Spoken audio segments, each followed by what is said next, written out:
Vamos começar já com mais polêmica.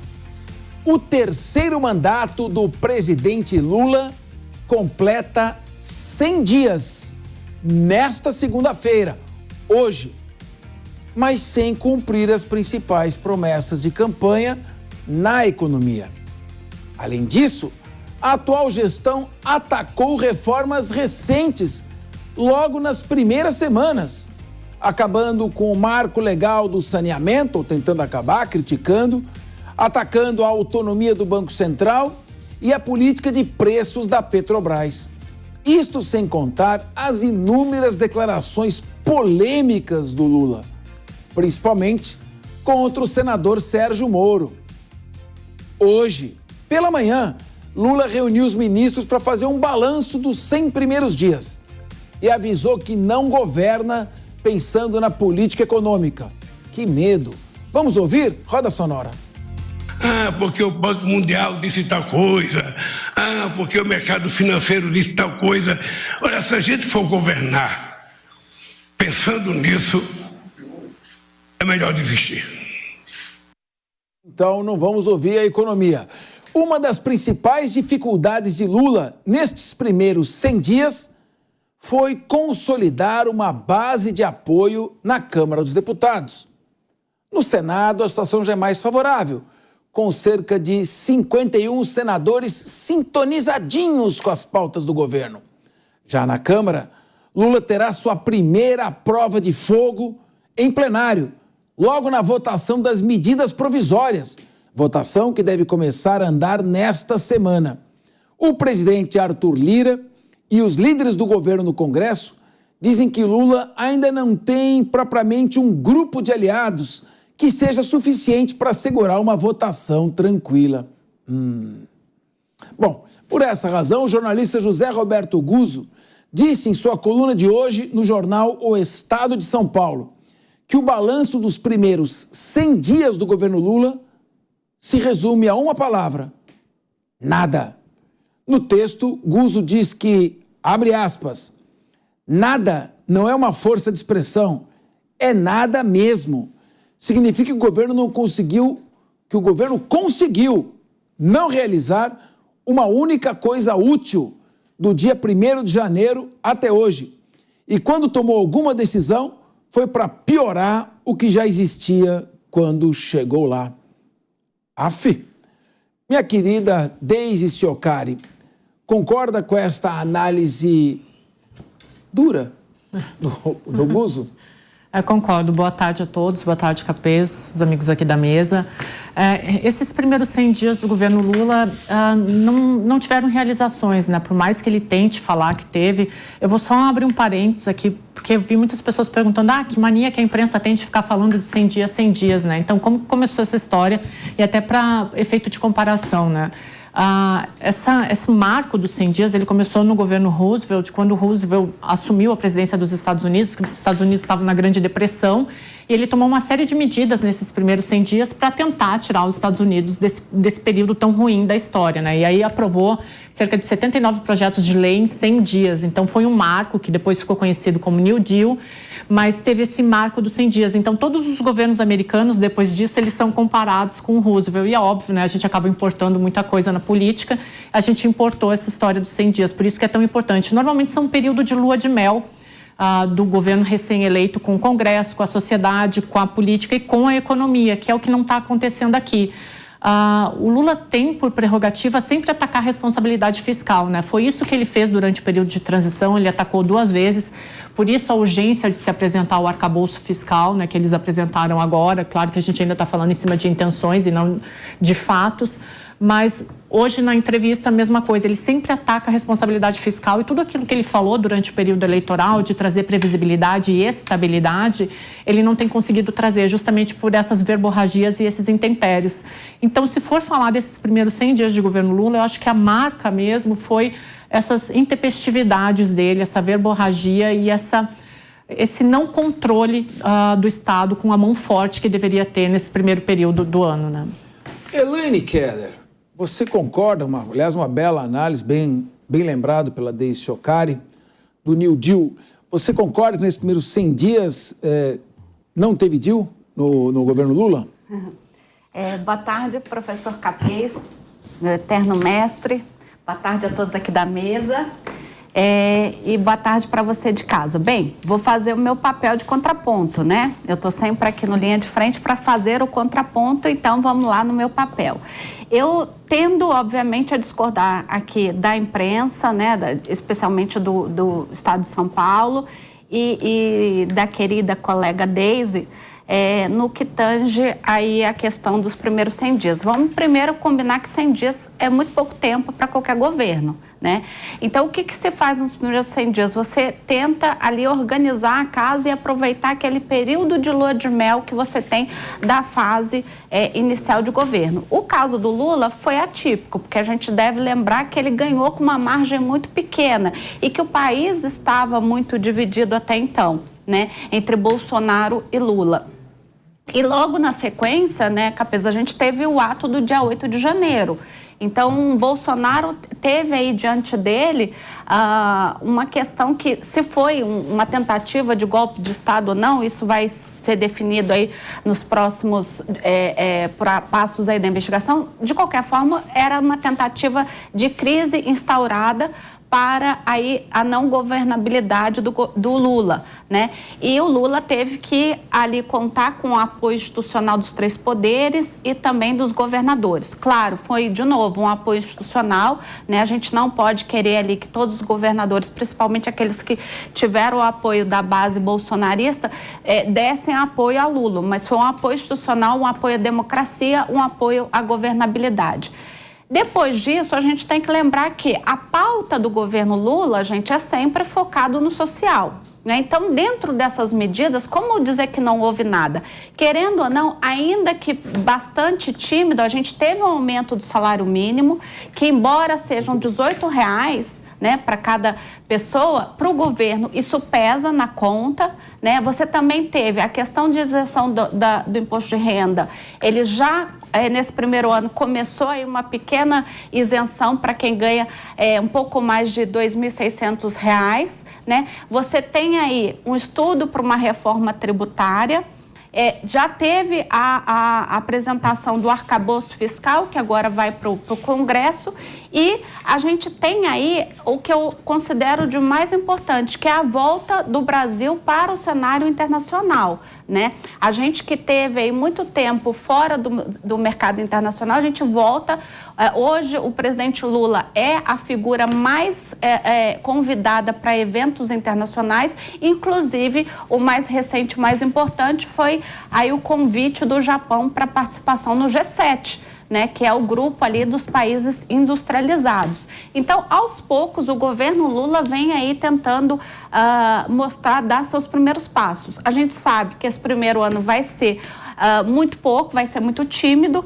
A gente não vai ter aí o PIBão, né, como a gente costuma chamar, ou seja, um crescimento econômico aí expressivo, um aumento do emprego, até porque a gente tem aí muitas questões que a gente precisa resolver aí que foram herdadas, né? E a gente tem aí que fazer esses ajustes com o próprio Congresso, né, que também está atravancando aí a aprovação das medidas provisórias por uma questão ali de uma briga que houve entre Pacheco e Lira com relação a como seria o procedimento de aprovação das medidas provisórias, mas a ideia de Lula e toda a sua equipe é que nos 2 últimos anos de mandato, principalmente no último ano, você já tem aí uma recuperação da economia, você já tem aí um superávit fiscal. Então, ele vem trabalhando para plantar, né, para colher ali já no último ano de mandato.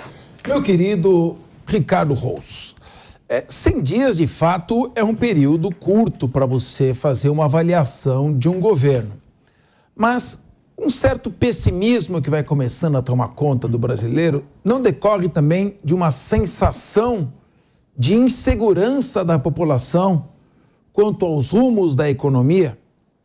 Achar que o Bolsonaro perdeu a eleição por causa das bobagens que ele falou, ou porque havia risco de golpe, e isso foi decisivo, a meu ver, e pelos institutos de pesquisa que eu consultei, não procede.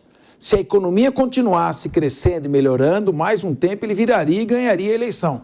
Então, é o que James Carville, que foi o coordenador político da campanha do Bill Clinton, que derrotou o George Bush, que vinha vitorioso da Guerra do Golfo, disse, that's the economy. Portanto, é a economia. Você não acha que a sensação que pode estar despertando no brasileiro é de uma certa insegurança com relação aos rumos da economia? Vou intervir na autonomia do Banco Central. Vou começar a gastar e não vou respeitar gasto. Acabei com a lei do teto de gastos. As despesas subiram. De 1997 a 2015, subiram de 133 bi para 1 trilhão e 500 bilhões. Então, eu queria saber qual a sua avaliação sobre se de fato ele não fez nada e por essa razão ele está sendo mal avaliado, ou se é porque ele está dando rumos aqui incertos e inseguros para a nossa economia. Boa tarde, Capês. Boa tarde aos colegas aqui da mesa. Esses 100 primeiros dias do governo, e eu concordo com o Guzzo do Estadão, é um zero absoluto. Não houve apresentação de absolutamente nada, o que é muito ruim para todos nós brasileiros. Nós esperamos que o governo faça algo para o país. O Lula não fez o que prometeu e vale lembrar que esse é o governo Lula 3. O Lula não foi um presidente de primeira viagem, inexperiente, nada disso. Ele já foi presidente da República Federativa do Brasil por 2 oportunidades, essa é a 3ª vez. Lula prometeu dar um aumento significativo no salário mínimo no primeiro mês de governo, isso não aconteceu. O Lula prometeu ampliar a faixa de isenção do imposto de renda, isso não aconteceu. O Lula prometeu o desenrola, que era resolver o problema da renegociar a dívida do pessoal que está com o nome no SPC e Serasa, isso não aconteceu. Enfim, isso foram só promessas de campanha. Ele não aprovou, não articulou a aprovação de absolutamente nada significativo no Congresso Nacional, sequer as próprias medidas provisórias, inclusive para a reestruturação do governo. Ele ataca o agro, ele ataca opositores. Não é esse o governo que nós queremos para o Brasil. E 100 dias é uma marca importante, Capês. Sim, como a Deise já lembrou a questão do New Deal, são 100 dias onde você tem uma lua de mel com o Congresso Nacional, com a própria população, com a própria oposição, que dá ali um respiro para que o governo comece a engrenar. Então, 100 dias de governo, apesar de parecer pouco, é bastante. O que está me parecendo, na verdade, é que esse governo de amor é só de amor para a esquerda, só de amor para os próprios petistas. E isso é triste para todos nós. Meu querido Fernando Holliday, a Elaine Keller, que é o lado progressista aqui da mesa, né? E é importante, porque aqui o objetivo é discutir temas, não ficar adjetivando pessoas, ofender ninguém. Nós debatemos os assuntos, temas cada um com a sua visão. Ela acha que durante esses 100 dias o presidente Lula fez bastante coisa, fez muitas coisas importantes. Eu estou me lembrando aqui da vulneração da lei das estatais, estou me lembrando aqui do retrocesso, pelo que ele propôs, da reforma trabalhista, de rever as privatizações, ele interrompeu acho que, a privatização de 5 ou 6 estatais, e está falando que os economistas falam, que não deve se confiar nos economistas nem na economia. Eu não sei, eu estou com uma visão, a Elaine está outra, desde eu queria que você desempatasse aqui. Qual que é a tua opinião? Boa. Bom, primeiramente, boa tarde a todos, boa tarde, Capês, a todos aqui da mesa e a todos que nos acompanham pela TV Jovem Pan. Olha, eu vou concordar com a Elaine, né? Opa! Ganha ponto! Mas só no comecinho. O Lula realmente ele fez algumas entregas. Mas o ponto é, o que essas entregas significam do ponto de vista prático, né? O que ele entregou? A mudança do nome do Casa Verde Amarela para Minha Casa Minha Vida, a mudança do nome do Auxílio Brasil para a Bolsa Família. Espera um pouquinho, eu estou anotando aqui, então. Primeiro... a mudança do Casa Verde Amarelo para Minha Casa Minha Vida, 2. O retorno do nome, né? O retorno do nome do Bolsa Família. E aí nós tivemos também, por exemplo, um aumento médio de 10% nos combustíveis, na gasolina. Claro. Você esqueceu uma realização. A inauguração do letreiro. Do letreiro. Você precisa colocar aqui também, foram 3 realizações. Um marco em Brasília. Aí você teve o aumento do custo de vida. O governo Lula disse que vinha para abaixar o custo de vida do brasileiro. Os combustíveis aumentaram em média 10%. Os medicamentos dos aposentados, pobres, que vivem, na sua imensa maioria, com 1 ou 2 salários mínimos, terão um aumento nos seus medicamentos também de cerca de 5,6%, segundo o Sindicato dos Farmacêuticos. E muito se fala na picanha.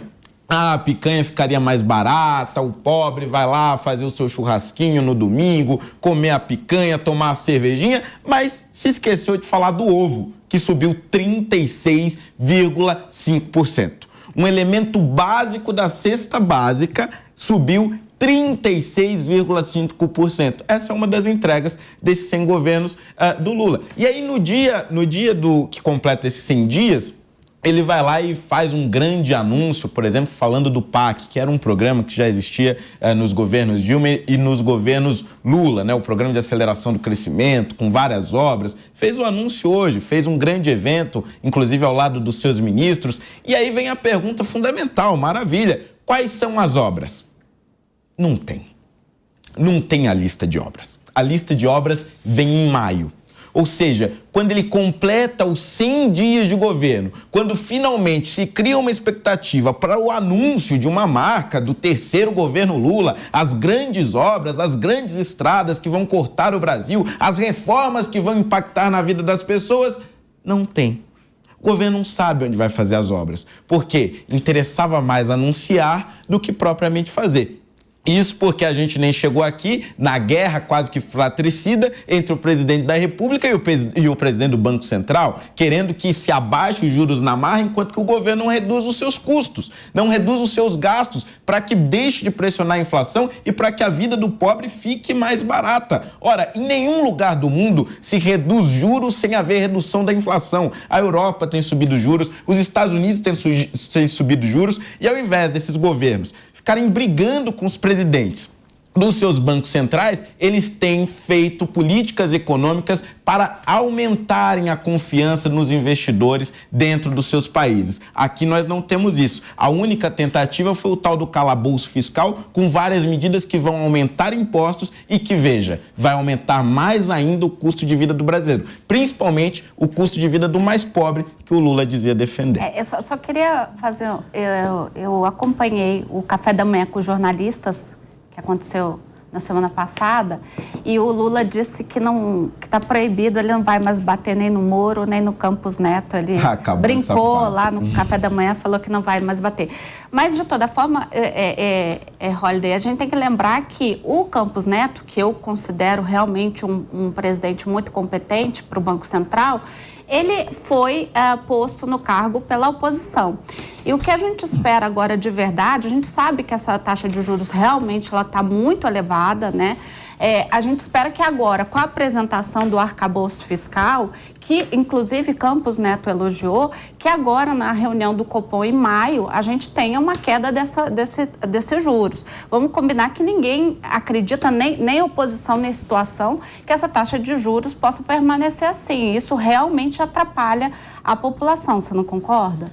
Não, eu acho que realmente a taxa de juros... Você acha, Fernando, que a mera apresentação de um plano, de um projeto, tem a capacidade de mudar as condições econômicas, macroeconômicas e permitir a redução do juro? Olha, eu acho que, na verdade, primeiro, os juros realmente estão altos, mas por conta da inflação que está fora da meta. Mas eu acho que a apresentação do arcabouço acaba diminuindo a tensão entre o Poder Executivo e o Banco Central. Isso é um fato. Que a partir do momento que você tem um plano, é evidente que o Banco Central vai olhar com outros olhos a tendência do governo, a intenção do governo. E o mercado também recebeu positivamente essas medidas do arcabouço fiscal. Agora, o ponto é o seguinte: será que o que foi apresentado é aquilo que será definitivamente aprovado?